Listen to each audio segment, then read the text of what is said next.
कौमी hero Arshad Nadeem Olympics के बाद एशियन चैंपियन भी बन गए। स्टार एथलीट अरशद नदीम ने मुल्क का नाम फिर रोशन कर दिया। एशियन एथलेटिक्स चैंपियनशिप में जेवलिन थ्रो में तिराई तमगा जीत लिया। अरशद नदीम ने जनूबी कोरिया में मुनक़िदा इवेंट में 86.4 मीटर दूर नेज़ा फेंककर पहली पोजीशन हासिल की। गोल्ड मेडल जीतने पर कौमी हीरो अरशद नदीम सजदा रेज हो गए। पाकिस्तान के यासिर सुल्तान 75.39 मीटर थ्रो करके 8वें नंबर पर रहे। जंग के बाद एथलेटिक्स का मैदान भारत के खिलाफ फिर जीत गया पाकिस्तान। जंग में पाकिस्तान ने फतेह मिसाइल से कामयाबी हासिल की। अब जैवलिन को मिसाइल की तरह फेंककर फतह हासिल की। एशियन एथलेटिक्स में पाकिस्तान का गोल्ड मेडल भारत के हिस्से में चांदी का तमगा आया। पाकिस्तान के अरशद नदीम ने 86.4 मीटर के मुकाबले में भारत के सचिन यादव 85.16 मीटर थ्रो कर सके। पाकिस्तान ने एशियन एथलेटिक्स चैंपियनशिप में निस्फ सदी बाद तलाई तमगा जीता। अरशद नदीम की कामयाबी पर मुल्क भर में खुशी की लहर दौड़ गई। मियां चन्नू में अरशद नदीम के घर पर मुबारकबाद देने वालों का तांता बन गया। मुकाबले से कबल अरशद नदीम के घर पर दुआएं और कुरान खानी की गई। वालिदा ने पूरी कौम से अरशद नदीम की कामयाबी के लिए दुआओं की अपील की थी। स्टार एथलीट अरशद नदीम को सदर, वज़ीर आज़म और दीगर रहनुमाओं की मुबारकबाद। सदर आसिफ अली जरदारी ने कहा, अरशद नदीम ने जावलिन थ्रो में फिर पाकिस्तान का नाम रोशन किया। वज़ीर आज़म शहबाज शरीफ कहते हैं, अरशद नदीम की शानदार कारकर्दगी की बदौलत सब्ज़ हिलाली परचम की शान बढ़ी।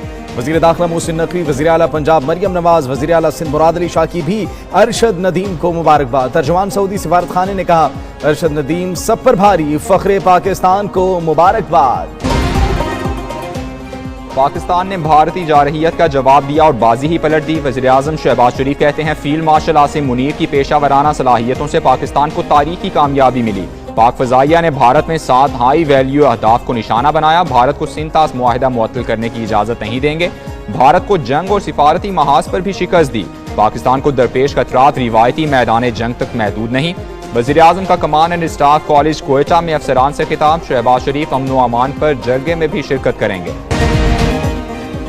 भारत सच छुपा नहीं सका। पाकिस्तान के हाथों जंगी तैयारों की तबाही की तस्दीक करना पड़ी। भारतीय chief of defence staff general Anil Chauhan की सिंगापुर में ब्लूमबर्ग टीवी से गुफ्तगू। कहा, भारतीय फिजाइया ने लड़ाकर तैयारे खोए हैं।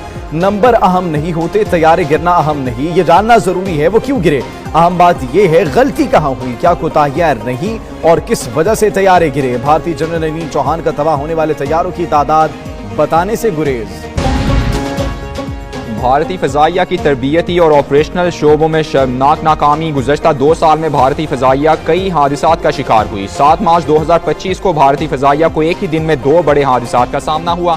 3 अप्रैल 2024 को लद्दाख में भारतीय फ़ज़ाइया का अपाची हेलीकॉप्टर को नुकसान उठाना पड़ा। 13 फरवरी 2024 को भारतीय फ़ज़ाइया का हॉक MK132 तैयारा मगरबी बंगाल में गिरकर तबाह हुआ। टैरिफ पर पाक अमरीका मुज़ाकरात का बाज़ाब्ता आगाज़। अमरीकी सदर ट्रंप की पाकिस्तान के साथ मुज़ाकरात की तस्दीक। कहा, पाकिस्तानी हुकूमत के नुमाइंदे आइंदा हफ्ते अमरीका आ रहे हैं। पाकिस्तान और भारत के दरमियान एटमी जंग को तिजारत के बदले रोकने में कामयाब हुए। पाकिस्तान और भारत की जंग एटमी तबाही में तब्दील हो सकती थी। फ़ख्र है जंग बंदी में कामयाब हुए। एटमी हथियार इस्तेमाल करने वालों के साथ तिजारत नहीं करेंगे। पाकिस्तान को भारत में इस्लामोफोबिया के बढ़ते वाक़यात पर शदीद तशवीश। तर्जुमान दफ्तर खारिजा ने कहा, भारत में मुसलमानों को नफरत अंगेज तकारीर और इम्तियाजी इक़दामात का निशाना बनाया जा रहा है। रियासती सरपरस्ती में मुसलमानों को निशाना बनाना आलमी बरादरी के लिए लम्हा फिक्रिया है।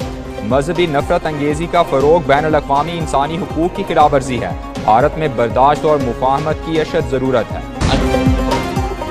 बिटकॉइन माइनिंग और आर्टिफिशियल इंटेलिजेंस को बिजली फराहम करने पर IMF को तशवीश। ज़राए के मुताबिक IMF ने एतमाद में ना लेने और बिजली टैरिफ पर हुकूमत से वजाहत तलब कर ली। IMF से बिटकॉइन माइनिंग को बिजली फराहम करने पर बातचीत होगी। बिजली फराहमी के इक़दाम पर IMF की जानिब से मज़ीद सख्त बातचीत का खदशा। वज़ीर ख़जाना और तर्जुमान वज़ारत ख़जाना हुकूमती मौक़िफ़ देने से गुरेज़ां।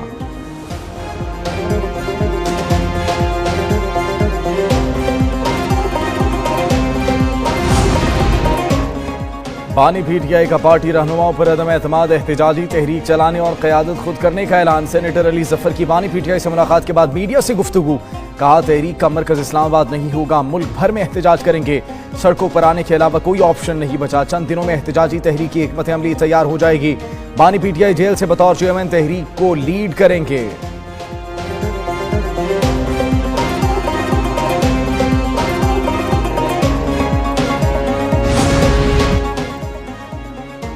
बुशरा बीबी आइंदा समात पर पेश ना हुई तो जमानत मंसूख होगी। अडयाला जेल में तोशाखाना 2 रेफरेंस की समात बानी पीटीआई को कमरा अदालत में पेश किया गया। बुशरा बीबी का बतौर एहतजाज कमरा अदालत आने से इनकार। अदालत ने 3.5 घंटे इंतजार किया मगर बुशरा बीबी ना आई।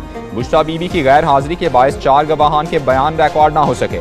अदालत का बुशरा बीबी के अदालत ना आने पर बरहमी का इजहार। अदालत ने मुलजिमा को एक मौका देते हुए समात 3 जून तक मुलतवी कर दी।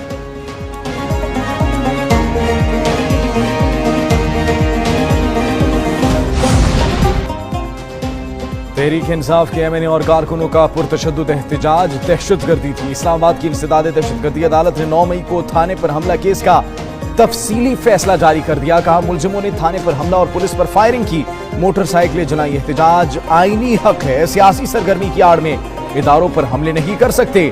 11 मुलजिमों को मजमूई तौर पर 27 साल 3 माह कैद की सजा सुनाई गई। पंजाब में हाउसिंग सेक्टर को डिजिटाइज करने का फैसला। हाउसिंग सोसाइटी मैनेजमेंट सिस्टम मुतारिफ कराया जाएगा। वज़ीर आला मरियम नवाज की ज़ेर सदारत इजलास। गैर कानूनी हाउसिंग स्कीम्स की रेगुलराइजेशन के लिए कमेटी बनाने पर इत्तेफाक। वज़ीर आला ने कहा गरीबों से पैसे लिए जाते हैं और प्लॉट नहीं दिए जाते। गैर कानूनी हाउसिंग सोसाइटीज बनने में सरकारी महकमे बराबर के कसूरवार हैं। कवायद व ज़वाबित के मुताबिक हाउसिंग स्कीम्स को एक मरतबा एमनेस्टी देना होगी।